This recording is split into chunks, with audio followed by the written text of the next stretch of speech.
Hello students, welcome to WB online home tuition. আশা করি তোমরা সবাই ভালো আছো।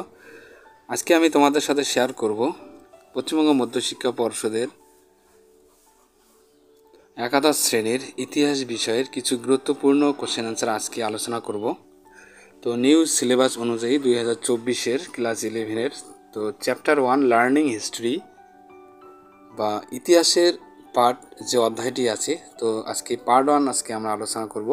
তো ইম্পর্টেন্ট কিছু গুরুত্বপূর্ণ কোশ্চেন অ্যান্ড অ্যান্সার, তো তোমাদের এমসিকিউ থাকবে, তো এখানে আমি এসিকিউ আকারে তোমাদের সাথে শেয়ার করব। তো খুবই গুরুত্বপূর্ণ কোশ্চেনগুলি, যেগুলি আসার সম্ভাবনা প্রবল। তো এখানে প্রথম যে কোশ্চেনটি আছে, ইতিহাস শব্দটির অর্থ হলো মানব সভ্যতার বিবর্তনের কাহিনী। তো এরপরে 2 নম্বর কোশ্চেনটি,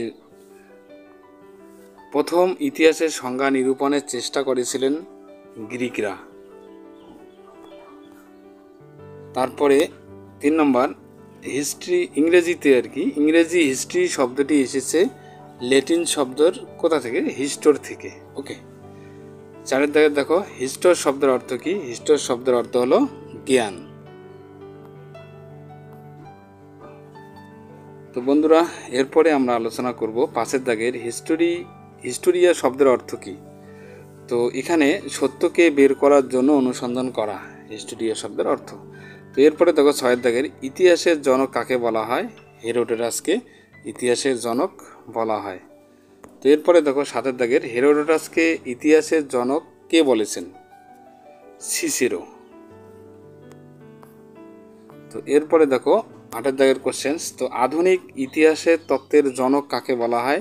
লিওপোল্ড ভন র্যাঙ্কে। এরপরে 9 দাগের, চীন দেশীয় ইতিহাসের জনক কে ছিলেন? সি মা কিয়েন। 10 নম্বর কোশ্চেন, ইতিহাস শব্দটির প্রথম উল্লেখ পাওয়া যায় কোথায়? অর্থবেদে। 11 নম্বর, ইতিহাস হলো দর্শনের এক শাখা, কথা কে বলেছেন? এই কথাটি আর কে বলেছিলেন? হেরোডোটাস। তো এরপরে দেখো 12 নম্বর, ইতিহাস হলো অতীত ও বর্তমানের মধ্যে অন্তহীন কথোপকথন, এ কথা কে বলেছেন? ইএস কার। তো এরপরে দেখো 13 নম্বর কোশ্চেন, ইতিহাস হলো এমন এক বিষয় যা মানুষকে জ্ঞানী করে তোলে, উক্তিটি কে করেছেন? এই উক্তিটি ফ্রান্সিস বেকন। তো 14 নম্বর কোশ্চেন, ইতিহাস হলো বিজ্ঞান মানে কমও নয় বেশিও নয়, উক্তিটি কে করেছেন? জে.বি. বিউরির এই উক্তিটি করেছেন জে.বি. বিউরি। তো এরপরে 15 দাগের দেখো, ইতিহাস মানব মুক্তির ক্রমবিকাশের কাহিনী, এ কথাটি কে বলেছেন? Lord Acton.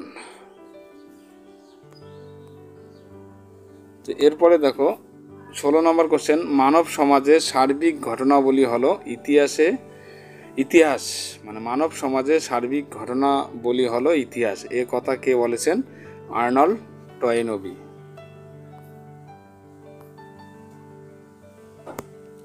এরপরে 17 দাগের দেখো, আজ পর্যন্ত মানব সমাজের ক্রমবিবর্তনের ইতিহাস হলো শ্রেণী সংগ্রামের ইতিহাস, উক্তিটি কে করেছেন? উক্তিটি করেছেন কার্ল মার্কস।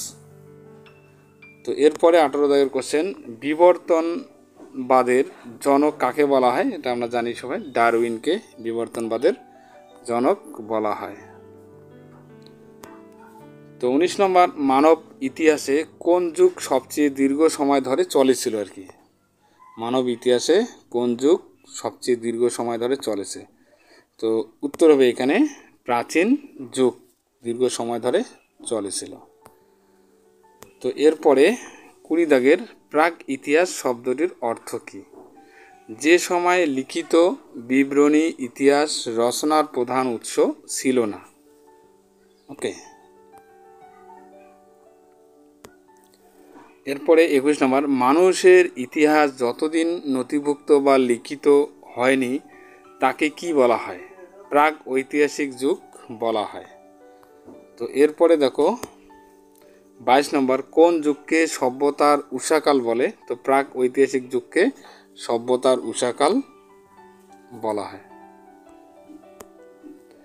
এরপরে দেখো 24 নম্বর, প্রাক ঐতিহাসিক যুগের ইতিহাসের প্রধান উপাদান কি? তো প্রাক ঐতিহাসিক যুগের ইতিহাসের প্রধান উপাদান হলো জীবাশ্ম। তো 25 নম্বর দেখো, 1833 খ্রিস্টাব্দে ফরাসি ভাষায় প্রাক ইতিহাস শব্দটি প্রথম কে ব্যবহার করেন? পল টুর্নাল। 26 নম্বর, ইংরেজিতে প্রি হিস্টরি কথাটি প্রথম কে ব্যবহার করেন? তো উত্তর হবে ড্যানিয়েল উইলসন ইংরেজিতে প্রি হিস্টরি কথাটি ব্যবহার করেন। তো এরপরে দেখো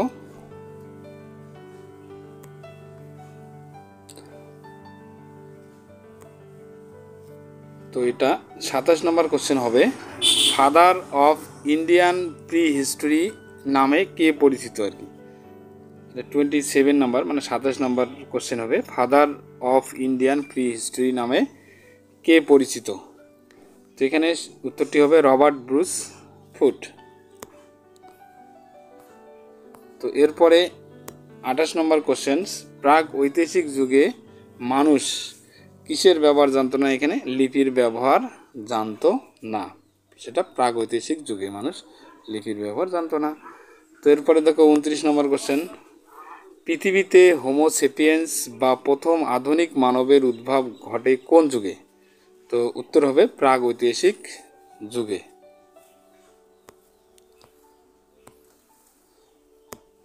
তো এরপরে 30 নম্বর, মানুষ প্রথম কিসের হাতিয়ার ব্যবহার করত? পাথরের হাতিয়ার মানুষ প্রথম ব্যবহার করত। তো বন্ধুরা, ভিডিওটি ভালো লাগলে অবশ্যই চ্যানেলটিকে সাবস্ক্রাইব করবে এবং বন্ধুদের মধ্যে বেশি বেশি করে শেয়ার করবে।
Please subscribe my channel. আমার ভিডিও দেখার জন্য তোমাদের সবাইকে অসংখ্য ধন্যবাদ।